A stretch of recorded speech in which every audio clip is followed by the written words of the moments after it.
What do I normally tell folks? Just because we're talking doesn't mean you're obligated to record. I never record without telling people. If we're done and you feel like the conversation was too personal, it didn't represent you well, you said things you regret, I can excise portions. I can keep things private. I can swear to you by all that is holy not to release it ever without your permission. Take it down for any reason or no reason at all 20 years from now. It doesn't matter. I tell people this because, okay, so I've got the background in psychology. This is not counseling and therapy. I don't offer a licensed service. We're just two people talking about dreams, but I bring the psychology to it, to the purpose of you got to go with your unfiltered connections and feelings, and you got to feel safe to do that. So I let people know no one's ever going to see this if you don't want them to. You could just go with it, whatever it is. I cut out small portions. I did that once for a fella who he had mentioned his niece in the context of the dreams. Like, I think that person was my niece for this reason. 30 seconds, cut it out. He's like, I don't want her business out there. I'm like, nobody needs to know. Took it out. And I did some editing for another guy who made some comments that might have sounded like a threat out of context.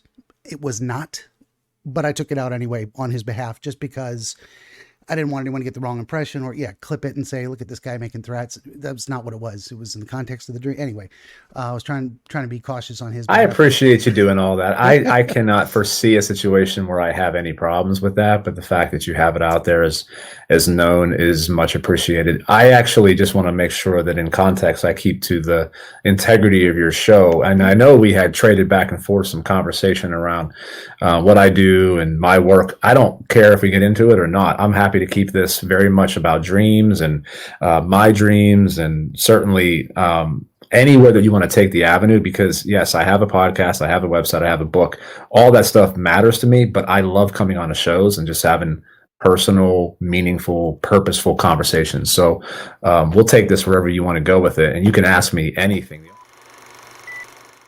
Sometimes I like to record myself doing the, I don't know if I've ever done this, where I kind of record my spiel to people. I can tell everybody the same thing, the privacy, the consent, the ethical boundaries and all that stuff. I don't know if I've ever recorded it and actually put it out there. I'll probably come to find out I did and I just forgot about it, but I'll probably do it again and release it. Yeah, no, it's portions in this world pre-interview. So you're better off to do it than not to do it. So makes total sense. Yeah. And for me, it's entirely about process. It's entirely about getting good answers for the people I'm talking to. They have to know they're safe. There's got to be trust. And I mean, they're taking a chance on some asshole on the internet, but I tell anyone who's ever spoken to me, 90 episodes so far, they'll tell you, I tell them the same thing exactly every time. And honestly, I trust you too. I don't think anyone's wasting my time. And I don't think anyone, honestly, I've never had anyone ask me to not release something, just to maybe cut portions. Fair enough. But most people are happy with the results. I can't ask for more. So no, that sounds awesome, man. So you said you're happy to keep it, focused, and we're going to do that eventually. But more lately, I've been talking to people about what they do, getting to know a little bit about them, where they're coming from, and by way of promoting, you got a book, you got a podcast. I definitely want to mention that stuff. But I never used to do a lot of pre-interviews. I like to go in completely blind on the dream for sure. But I kind of come around to saying, it is maybe a good idea to talk to the people a little bit, to get to know them and their kind of how they interact, and a little bit about them, to give maybe the dream some context and suggestions for where to go with it. So I like that. Yeah, that makes sense, because I think in my dreams I want to talk about here, there's something that has to do with work and personal. It's very interesting. I'll be happy to talk about it and give you as much detail as I can, because I've had some reoccurring dreams that are almost every other week or even monthly. Wow, those are good.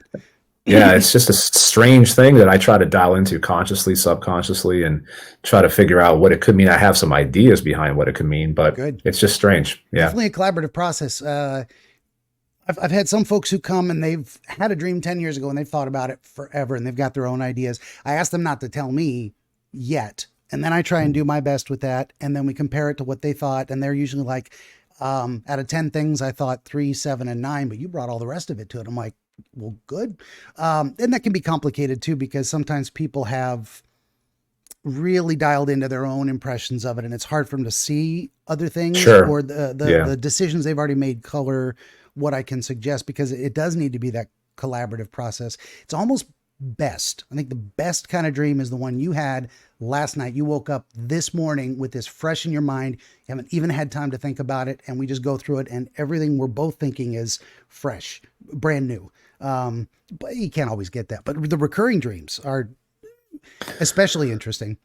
Yeah, they are to me, and I find dreams just fascinating. I'm a big time deep thinker, and I know that not every single dream means something, but I try my best to recall, jot down notes, and then come back to it to say, hey, I believe that consciously that, we can have interactions through our dreams, and you can look back at any kind of scripture or, spiritual doctrine, and a lot of human beings have been awakened or had visions or interactions through conscious lucid dreams or just dream states in particular. So I am very well versed in understanding of this material and love talking about it, even though I haven't really had this kind of conversation before. I'm looking forward to it.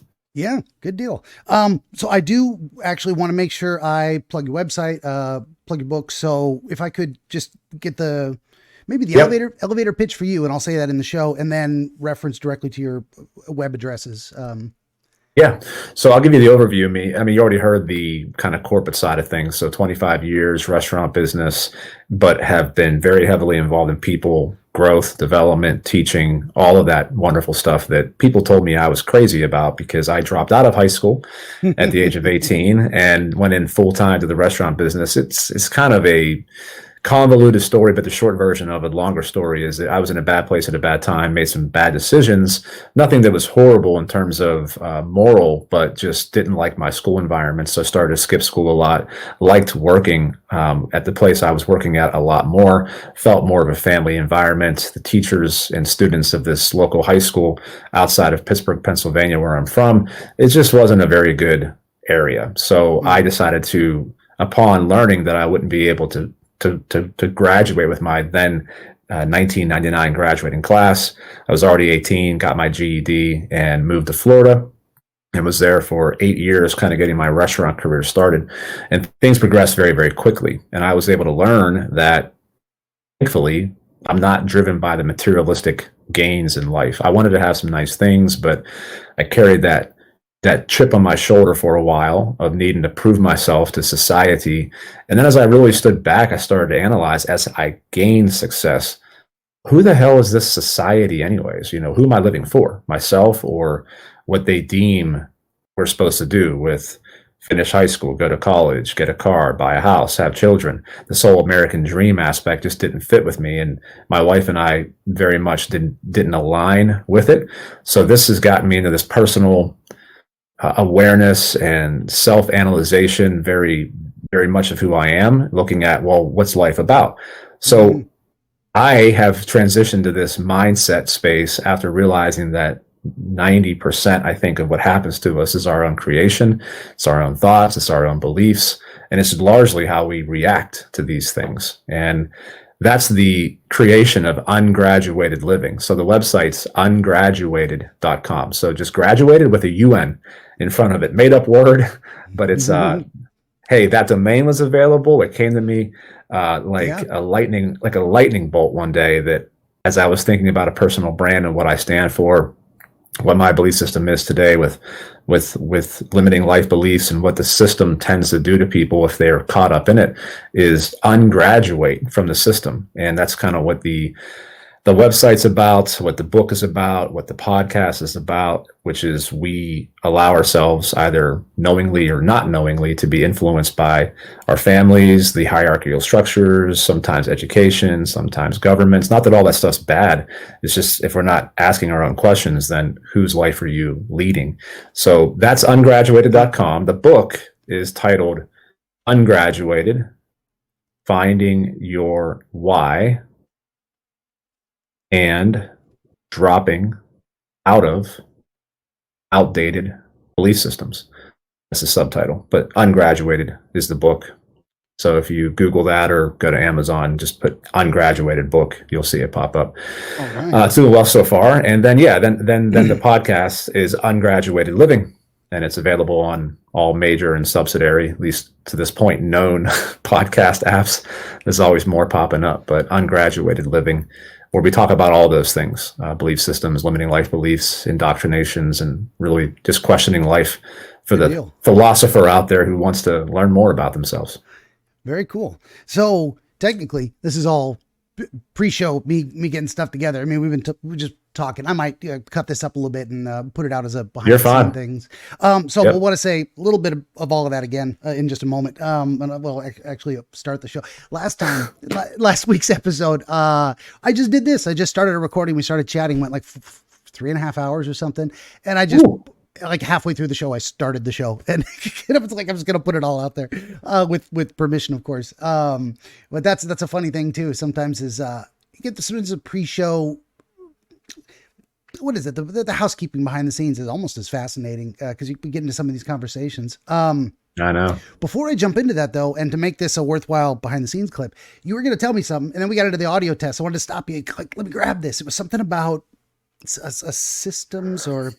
Do you remember like 20 minutes ago before the audio test what you were about to tell me? When you were saying that before we jumped off, I was trying to think what it was that I was trying to say, and it's a puppy in my lap here.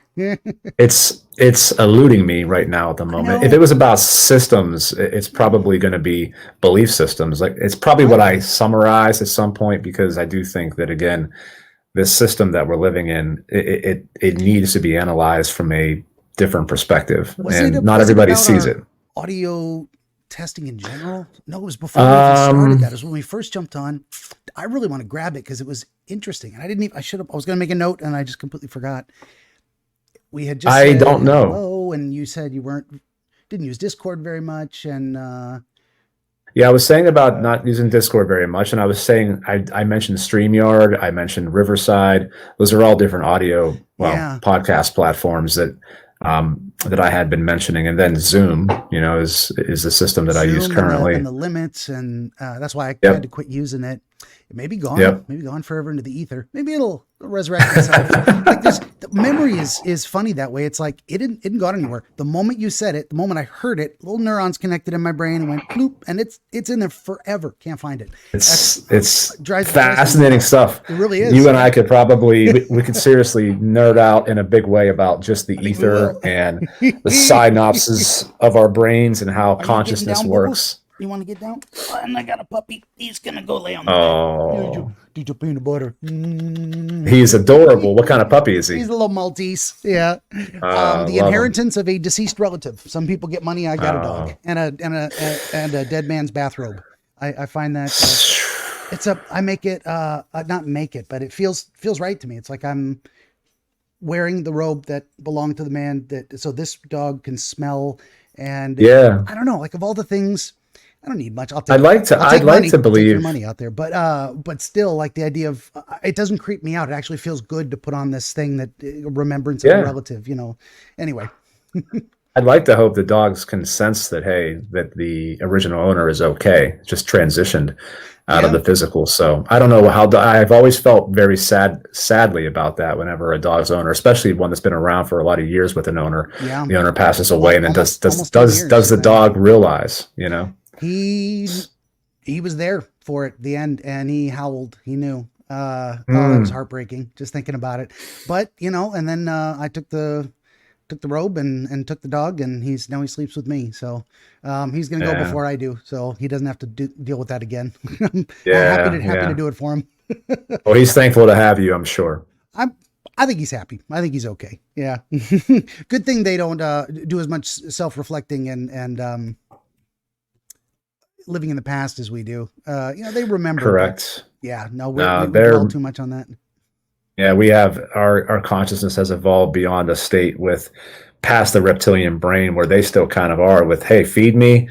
I want to be safe. Yeah. Maybe have some sexual reproduction at some time. And that's about all they care about, really. And then love. They know about love. And we are in the future. We are in the past. And so rarely in the present, as you just well stated. So, yeah, very much. Well, if this is clipped out and I rearrange it, we'll call it there and start start the episode, so to speak. But I'm going to let it roll, and I'm going to make a timestamp here. We got 17 minutes in.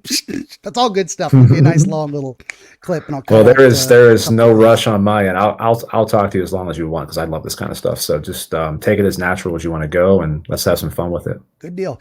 Yes. So, basic structure of the show. I don't know if you've watched any of the episodes, not required, but I say hello. I do briefly introduce you. I do my housekeeping, and we throw it right back to you to talk more about all the stuff you already told me.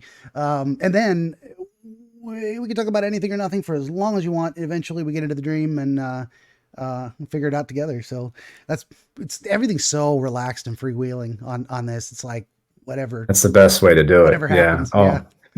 Yeah, I will let you drive it. It's your show, but if I feel some strong connection to say something, then For sure. I usually try hard as a podcast host to let the host speak and not interject and allow them to kind of carry the show. I know I've had some guests that for the most part are pretty cooperative, but like to, they have certain things that they have to say, so I have no problem letting them. But as a host, I'm very aware of not trying to talk over you and things like that. So I'll let you drive it, and certainly, what I feel called to speak on, I'm going to definitely say. Fair enough. Yeah. And I always consider myself the least interesting part of this show. It's like it's your dream, it's your thing. I mean, they hear from me every week, so to speak. And I've probably said some of the same stock phrases because I have ways of describing what I do and how I think dreams work and whatnot. But like the interesting part is, who's this new guy? What does he think? How does his inner life work? And but I do encourage everyone, please interrupt me if you have a moment where you're like, oh, what you just said, stop, let me tell you, please cut me off. That's always better than my ramblings are basically just to get people to that point where they have their own epiphanies. So please interrupt or tell I'll keep it in mind. Yeah, or tell me that's on the wrong, I'm not feeling it, that's on the wrong track. I rattle a lot of doorknobs and they don't come open, so that's also part of my process. Hoping I'm dialing that in, rattling less wrong doors as we go. But okay, I'll give it 2 seconds of dead air, and then I'll say hello and actually start the show. Easy enough. Here we go. Greetings, friends. Welcome back to another episode of Dreamscapes. Today we have our friend